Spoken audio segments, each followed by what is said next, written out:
how to draw and sketch in iPhone notes. Hey everyone, welcome back to the channel. If you are new here, don't forget to hit the subscribe button and turn on the notification bell to not miss any updates. So, it's really simple to draw and sketch in your iPhone Notes app. I'll show you how to do it in few simple steps. So, let's dive right in.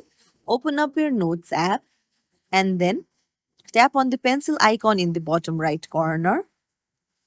Now go to the blank space and you can see various icons at the bottom. Tap on the pen like icon.